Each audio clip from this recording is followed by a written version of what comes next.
श्रीमद्रामायणे वाल्मीकीये आदिकाव्ये युद्धकाण्डे पञ्चषष्टितमः सर्गः। स तथोक्तस्तु निर्भर्त्स्य कुम्भकर्णो महोदरम् अब्रवीद्राक्षसश्रेष्ठम् भ्रातरं रावणं ततः। सोऽहं तव भयं घोरं वधातु तस्य दुरात्मनः रामस्याद्य प्रमार्जामि निर्वैरो हि सुखी भव।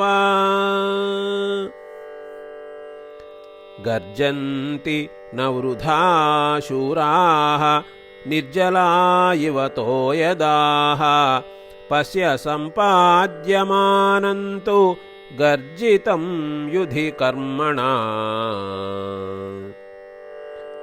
न मर्षयति चात्मानं सम्भावयति नात्मना आदर्शयित्वा शूरास्तु कर्म कुर्वन्ति दुष्करम्। विक्लबानाम् अबुद्धीनां राज्ञा पण्डितमानिनां शृण्वता सादितमिदं त्वद्विधानां महोदर। युद्धे कापुरुषैर्नित्यं भवद्भिः प्रियवादिभिः राजानम् अनुगच्छद्भिः कृत्यमेतद्धि सादितम्। राजशेषाकृतालङ्का क्षीणः कोशो बलं हतं राजानम् इममासाद्य सुहृच्चिह्नम् अमित्रकम्। येष निर्याम्यहं युद्धम् उद्यतः शत्रुनिर्जये दुर्नयं भवतामद्य समीकर्तुमिहाहवे। एवमुक्तवतो वाक्यं कुम्भकर्णस्य धीमतः प्रत्युवाच ततो वाक्यं प्रहसन् राक्षसाधिपः। महोदरोऽयं रामात्तु परित्रस्तो न संशयः न हि रोचयते तात युद्धं युद्धविशारदा। कश्चिन्मे त्वत्समो नास्ति सौहृदेन बलेन च गच्छ शत्रुवधाय त्वं कुम्भकर्ण जयाय च। तस्मात्तु भयनाशार्थं भवान् सम्बोधितो मया अयं हि कालः सुहृदां राक्षसानाम् अरिन्दमा। तद्गच्छ शूलमादाय पाशहस्तैवान्तकः वानरान् राजपुत्रौ च भक्षयादित्यतेजसौ। समालोक्य तु ते रूपं विद्रविष्यन्ति वानराः रामलक्ष्मणयोश्चापि हृदये प्रस्फुटिष्यतः। एवमुक्त्वा महाराजः कुम्भकर्णं महाबलम् पुनर्जातमिवात्मानं मेने राक्षसपुङ्गवः।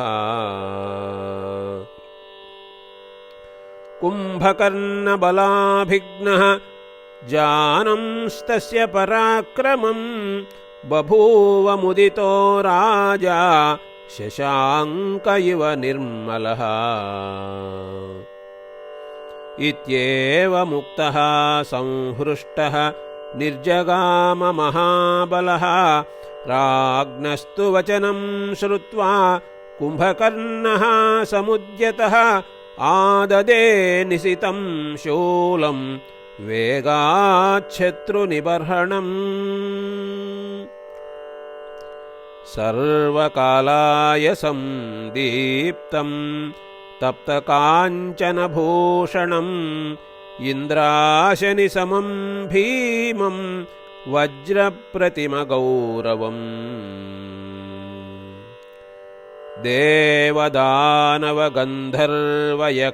देवदानवगन्धर्वयक्षकिन्नरसूदनं रक्तमाल्यं महाधाम स्वतश्चोद्गतपावकम् आदाय निशितं शूलं शत्रुशोणितरञ्जितं कुम्भकर्णो महातेजाः रावणं वाक्यमब्रवीत् गमिष्याम्यहमेकाकी तिष्ठत्विह बलं मम अद्य तान् क्षुभितान् क्रुद्धः भक्षयिष्यामि वानरान् कुम्भकर्णवचः श्रुत्वा रावणो वाक्यमब्रवीत् सैन्यैः परिवृतो गच्छ शूलमुद्गरपाणिभिः वानरा हि महात्मानः शीघ्राः सुव्यवसायिनः एकाकिनं प्रमत्तं वा नयेयुः दशनैः क्षयम् तस्मात् परमदुर्धर्षैः सैन्यैः परिवृतो व्रज रक्षसाम् अहितं सर्वं शत्रुपक्षं निषूदय अथासनात् समुत्पत्य स्रजं मणिकृतान्तराम् आबबन्धमहातेजाः कुम्भकर्णस्य रावणः अङ्गदान्यङ्गुलीवेष्टान् वराण्याभरणानि च हारञ्च शशिसङ्काशम् आबबन्धमहात्मनः दिव्यानि च सुगन्धीनि माल्यदामानि रावणः श्रोत्रे च सञ्जयामास श्रीमती चास्य कुण्डले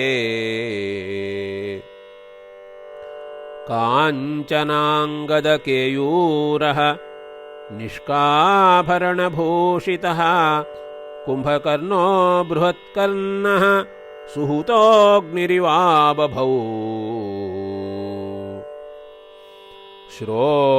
श्रोणीसूत्रेण महता मेचकेन व्यराजत अमृतोत्पादनेनद्धः भुजङ्गेनेव मन्दरः स काञ्चनं भारसहं निवातं विद्युत्प्रभं दीप्तमिवात्मभासा आबध्यमानः कवचं रराज सन्ध्याभ्रसंवीत इवाद्रिराजः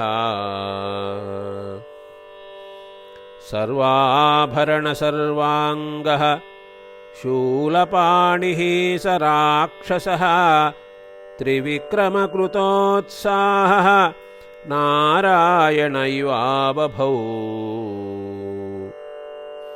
भ्रातरं सम्परिष्वज्य कृत्वा चाभिप्रदक्षिणम् प्रणम्य शिरसा तस्मै सम्प्रतस्थे महाबलः निष्पतन्तं महाकायं महानादं महाबलं तमासीर्भिः प्रशस्ताभिः प्रेषयामास रावणः शङ्खदुन्दुभिर्निर्घोषैः सैन्यैश्चापि वरायुधैः तं गजैश्च तुरङ्गैश्च स्यन्दनैश्चाम्बुदस्वनैः अनुजग्मुः महात्मानं रथिनो रथिनां वरम् सर्पैरुष्ट्रैः खरैरश्वैः सिंहद्विपमृगद्विजैः अनुजग्मुश्च तं घोरं कुम्भकर्णं महाबलम् स पुष्पवर्षैरवकीर्यमाणः धृतातपत्रः श्रितशूलपाणिः मदोत्कटः शोणितगन्धमत्तः विनिर्ययौ दानवदेवशत्रुः पदातयश्च बहवः महानादा महाबलाः अन्वयो राक्षसा भीमाः भीमाक्षाः शस्त्रपाणयः रक्ताक्षाः सुमहाकायाः नीलाञ्जनचयोपमाः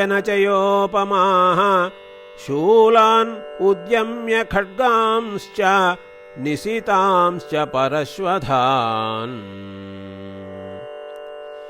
बहुव्यामांश्च परिघान् गदाश्च मुसलानि च तालस्कन्धांश्च विपुलान् क्षेपणीयान् दुरासदान् अथान्यद्वपुरादाय दारुणं रोमहर्षणं निष्पपातमहातेजाः कुम्भकर्णो महाबलः धनुः शतपरीणाहः स षट्शतसमुच्छ्रितः रौद्रः शकटचक्राक्षः महापर्वतसन्निभः सन्निपत्य च रक्षांसि दग्धशैलोपमो महान् कुम्भकर्णो महावक्त्रः प्रहसन्निदमब्रवीत् अद्य वानरमुख्यानां तानि यूथानि भागशः निर्दहिष्यामि संक्रुद्धः शलभानिव पावकः नापराध्यन्ति मे कामम् वानरावनचारिणः जातिरस्मद्विधानां सा पुरोद्यानविभूषणम् पुररोधस्य मूलं तु राघवः सह लक्ष्मणः हते तस्मिन् हतं सर्वं तं वधिष्यामि संयुगे एवं तस्य ब्रुवाणस्य कुम्भकर्णस्य राक्षसाः नादं चक्रुर्महाघोरम् कंपयन्त इवार्णवम् तस्य निष्पततस्तूर्णं कुम्भकर्णस्य धीमतः बभूवुर्घोररूपाणि निमित्तानि समन्ततः उल्काशनियुता मेघाः बभूवुः गर्दभारुणाः ससागरवना चैव वसुधा समकम्पता घोररूपा शिवानेदुः सज्ज्वालकबलैर्मुखैः मण्डलान्यपसव्यानि बबन्धुश्च विहङ्गमाः निष्पपात च मालेव गृध्रोऽस्य पथि गच्छतः प्रास्फुरन्नयनं चास्य सव्यो बाहुश्च कम्पते निपपात तदा चोल्का ज्वलन्ती भीमनिस्वना आदित्यो निष्प्रभश्चासीत् न प्रवाति सुखोऽनिलः अचिन्तयन् महोत्पातान् उत्थितान् रोमहर्षणान् निर्ययौ कुम्भकर्णस्तु कृतान्तबलचोदितः सलङ्घयित्वा प्राकारम् पद्भ्याम् पर्वतसन्निभः ददर्शाभ्रघनप्रख्यम् वानरानीकमद्भुतम् ते दृष्ट्वा राक्षसश्रेष्ठम् वानराः पर्वतोपमम् वायुनुन्ना इव घनाः ययुः सर्वा दिशस्तदा तद्वानरानीकमतिप्रचण्डम् दिशो द्रवद्भिन्नमिवाभ्रजालम् स कुम्भकर्णः समवेक्ष्य हर्षात् ननाद भूयो घनवद्घनाभः ते तस्य घोरं निनदं निशम्य यथा निनादं दिवि वारिदस्य पेतुर्धरण्यां बहवः प्लवङ्गाः निकृत्तमूला इव सालवृक्षाः विपुलपरिघवान् स कुम्भकर्णः रिपुनिधनाय विनुश्रुतो महात्मा कपिगणभयमाददत्सु भीमं प्रभुरिव किङ्करदण्डवान् युगान्ते इति आर्षे श्रीमद्रामायणे वाल्मीकीये आदिकाव्ये युद्धकाण्डे 65तमः सर्गः।